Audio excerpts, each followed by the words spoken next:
Nicola. So good morning, everyone. And do you hear me? Yeah. Good morning. Giovanni Francesco Busanello's L'incoronazione di Poppea was set to music and staged in 1643 at the Venetian Teatro Santi Giovanni e Paolo, and today is unanimously recognized as one of the most important operas ever written. However, despite its familiarity, it represents one of the most ambiguous cases among the early Venetian 17th century operas. Two central issues have divided scholars for decades. First, the attribution of the opera's music to Claudio Monteverdi has long been recognized as problematic. Second, scholars have been trying to piece together the opera's evolutionary path from the 1643 premiere to the 1656 literary edition that Busanello himself published with the title Le Ore Ociose. Research on this subject dates back at least as far as Taddeo Vil, who catalogued the Venetian score among the manuscripts of the collection Contarini at the Biblioteca Marciana in 1888. Since then, the pioneering work of Wolfgang Osthoff, Thomas Walker, Paolo Fabri and Alan Curtis has slowly increased the number of accent sources, both poetic and musical. I recently found two new librettos of L'incoronazione di Poppea, and, by analyzing them, I aim to shed new light on current theories about the opera's origins and development and publication, theories that have been put forth by Alessandra Chiarelli, Lorenzo Bianconi, Alan Curtis, and Ellen Rosand. First, I will situate the two new sources into the familiar ones, then I will propose some considerations about their relationship. Ultimately, I will suggest some new thoughts about how and to what degree Monteverdi can be considered the author of this opera. The sources of L'Incoronazione di Poppea are both printed and manuscript. The printed sources include one scenario printed in Venice in 1643 on the occasion of the premiere. It is the eldest dated source we know.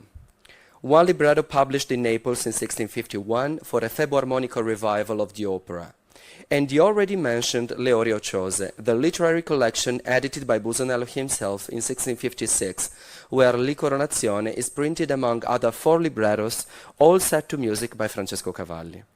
The manuscript sources are two musical sources, one score held in the Biblioteca Marciana in Venice, among the volumes of the famous collection Contarini. It was copied circa 1650, mainly by Maria Sozzomeno, Cavalli's wife, and contains a number of autograph interventions by Cavalli himself, together with many incongruities due to the fact that it is clearly a performance score. Another score is at the Conservatory San Pietro a Maiella in Naples.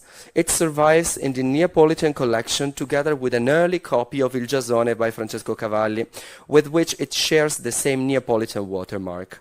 The handwritings of these two volumes are not identical, but they nonetheless present some graphic elements in common.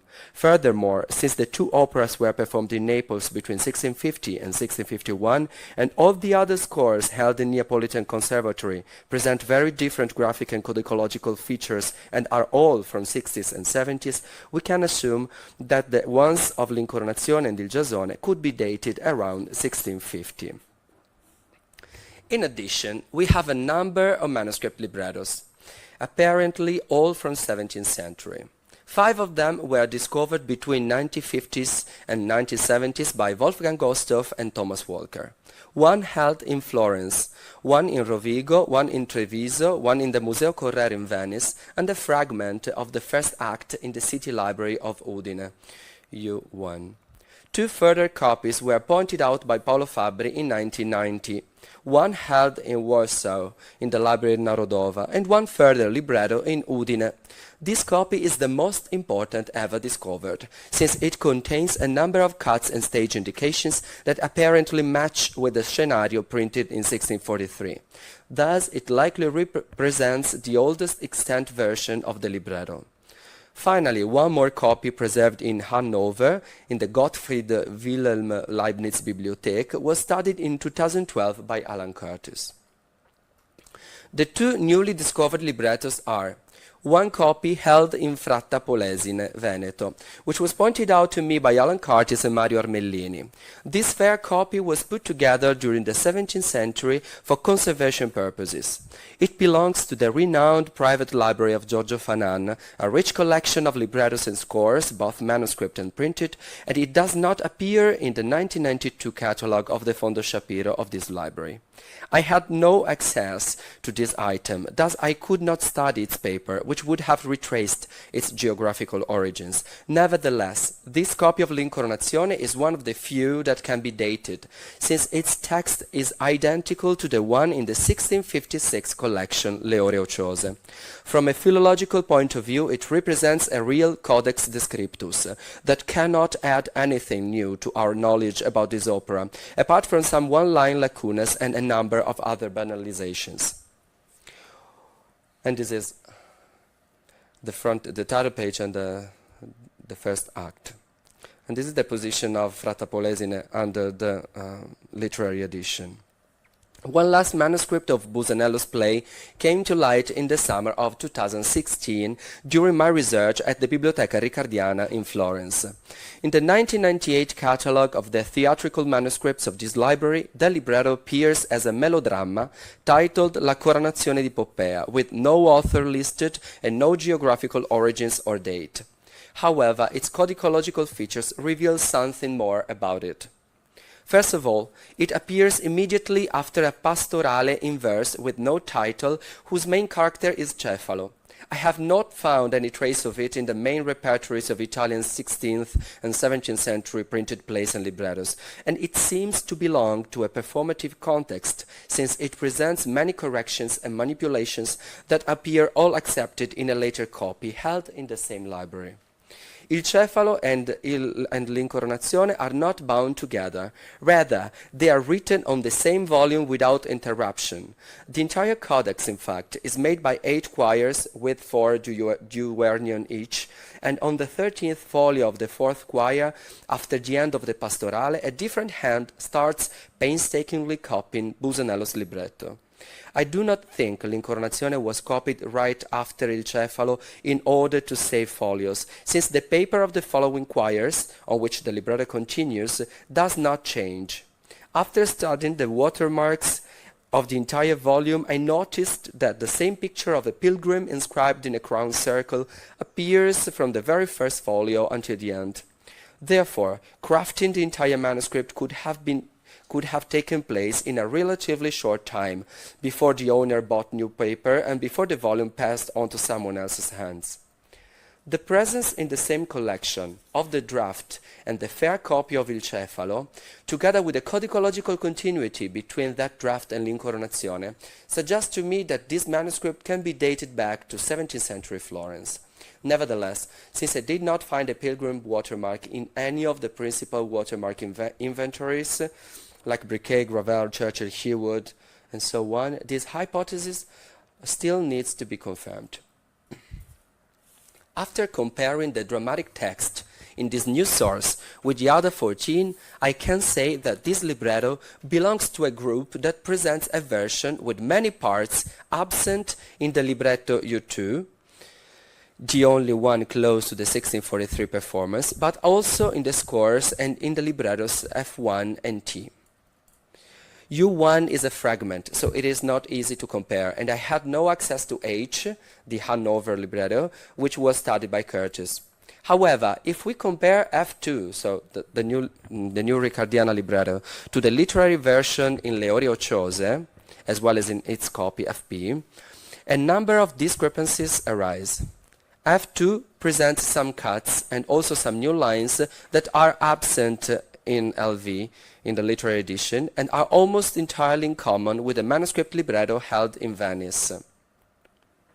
This last libretto, V, and consequently the new F2, has been catalogued as a libretto beta, and more specifically beta 1, by Alessandra Chiarelli, who, in 1974, and more recently in 2011, divided the extant sources into 2 main branches. Alpha, which includes the sources related to a performance, so the scenario and the first libretto, the manuscript libretto, and the scores and the libretto printed in Naples. and beta, which has been defined as the literary version group, which is divided into two subgroups. Beta 1, with the literary edition LV, to which I can add now FP, plus R, U1, W, and V, and now F2. This subgroup contains a so-called long version. Beta 2, with the first Florentine libretto and the libretto in Turin, in Treviso, has a short version. In sum, the literary edition is a dated and signed printed version. F2 has some features in common only with V. Also R and W have common characteristics that they do not share with any other source. Therefore, the branch beta 1 should have at least 3 subgroups. Furthermore, within this group, which is characterized by a long version, maybe preceding the cuts occurred on the occasion of the performances and documented in the first manuscript libretto U2 and in the scores, there is a considerable contradiction that forced me to reevaluate this configuration. All beta 1 librettos, except for the one printed in 1656, present the final duet between Nero and Poppea, the famous and controversial Pur ti miro, which appears also in both the scores. Bianconi and Walker and Curtis with him argued that Busanello did not write this piece, in part because the poet had excluded it from his own 1656 literary edition, but mostly because it appears for the first time in 1641, 2 years before L'Incoronazione and the second edition of Benedetto Ferrari's Pastor Reggio, on the occasion of a revival of the opera in Bologna. However, the fact that Pur ti miro appears before L'Incoronazione does not mean it cannot be by Busanello. Perhaps Busanello gave it to Ferrari for the Bolognese revival, and he included it in his 1644 Milanese literary edition titled Poesie Drammatiche. Furthermore, its presence on each manuscript libretto of Chiarelli's group, Beta 1, states that it could have become a stable part of the opera from the very beginning, maybe before the performative manipulations, cuts and additions affected the dramatic text, and well before Busanello's 1656 publication. Sorry. If on the one hand, the Venetian printed version could represent a very early version of the drama, even a 1643 version, as Rosanne writes, on the other, there is no reason to believe that the author did not modify it, as for example, cutting the final duet. However, my aim is not to reascribe this text to Busanello, but instead to show that establishing a single attribution cannot be done without drawing forced conclusions. That scarce information we have. We do not know anything about the relationship between Ferrari and Busanello, but we know about the internal artistic connections within the Accademia degli Incogniti, and we also know how strong the phenomenon of collaboration was at this very early stage of Venetian opera. A glance at the 1643 season itself can be sufficient.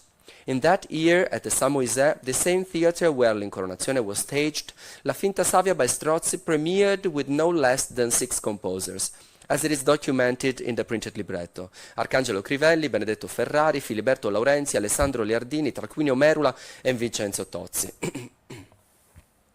This consideration suggests that we should exercise caution before attributing any piece, both poetic or musical, to a single author at this particular chronological level. And this caution is even more important if we examine the extant Venetian score attributed to Monteverdi, the 2 of L'Incoronazione di Poppea, as well as the Viennese one of Il Ritorno d'Ulisse in Patria, which seem to be crafted with a technique of opus mixtum. On this regard, I would like to close my presentation with some words about whether, or to what degree, Monteverdi wrote the music of L'Incoronazione. The 2 extant scores present pieces that could have been written by other composers. The Sinfonia avanti l'opera in the Venetian score can be found also in the score of La Doriclea by Cavalli. Two ritornelli next to the acclamation of Consoli and Tribuni appear also into La Finta Pazza score by Sacrati on l'Isola Bella, even if it presents a 1644 version, a Febo armonico version. A number of passages of the opera are attributed to Francesco Sacrati by Alan Curtis and to Benedetto Ferrari by Alessandro Maggini. And unfortunately, no mention of the composer appears on a printed dated source before 1681. In that year, we find Monteverdi's name associated to L'Incoronazione by Cristoforo Ivanovic. By Cristoforo Ivanovic in the Memorie Teatrali di Venezia, the very first but also the most inaccurate chronology of operas given in Venice during the 17th century. Because of its late date, not to mention the unreliability of this source, Bianconi and Walker remained doubtful that in 1643 L'Incoronazione had already been ascribed to Monteverdi. Likewise, on the libretto U2, the first manuscript libretto found by Fabri, we can read for the first time together in a manuscript source the date of composition, 1642 More Veneto, and the name of Monteverdi, but we do not have any clue to date this libretto. Thus it still could be a later source that copied the attribution from Ivanovic. Nevertheless, the discovery of the libretto in Hanover around 2012 brought new reliability to the Monteverdian attribution, since this German source is listed in an inventory explicitly dated 1655. 26 years before Ivanovic published his chronology. This new clue does not state that Monteverdi wrote the entire score of L'Incoronazione, nor does it suggest that the extant scores are written entirely by him, without any composer's music. Perhaps he was in charge of the opera's composition, and perhaps he supervised its crafting, providing some parts as well as collecting music by others composed specifically for that opera. In fact, already in 1643, we can read about the possibility of an opera score which could contain music composed by Monteverdi and some other musicians. Among the few known 17th century sources that cite the late works of Monteverdi, a letter published by Margaret Murata in 1995, which was sent from Piacenza to Paris in 1643, by one diplomat of Cardinal Mazzarino, may give us an answer in this regard. The unknown diplomat was proposing Mazzarino to import in Paris a company with some very good singers, Anna Valeri and one more Annuccia, maybe Anna Renzi, both in the 1643 cast for the premiere of La Finta Savia. And likely they sang also L'Incoronazione di Poppea. We know that Anna Renzi was Ottave, but we don't know anything about Anna Valeri. And among his lines, this diplomat writes, bisognerebbe però accertar e che la musica fosse tutta del Montevergo et che semenasse il miglior architetto per le macchine. Why does the writer specify that if they were to perform the opera in Paris, then they should be sure that the music would be all by Monteverdi? This letter has been quoted many times in order to prove that the music of the premiere of L'Incoronazione was by him. However, it does not explicitly cite that opera, and I think its main contribution to our understanding of this situation is different. Rather, it gives an account of a contamination, or better, a phenomenon of authorial overlapping, of which contemporary audiences were already aware, already in 1643 season. At the same time, it documents a sense of the importance of a mono-authoriality, which sometimes contemporary scholars tend to amplify and stiffen, or, on the contrary, to deny and neglect. In conclusion, the origins and the evolution of L'Incoronazione are still far from being deeply understood. Nonetheless, as long as we keep finding new sources and formulating hypotheses about this relationship, there will be no possibility for us to avoid coming back to L'Incoronazione's problems. Like Ottone, who could not avoid returning to Poppea, we find ourselves, qual linea al centro, on the same street in front of narrow soldiers, wondering about what happened beyond the wall of history. Thank you for your attention.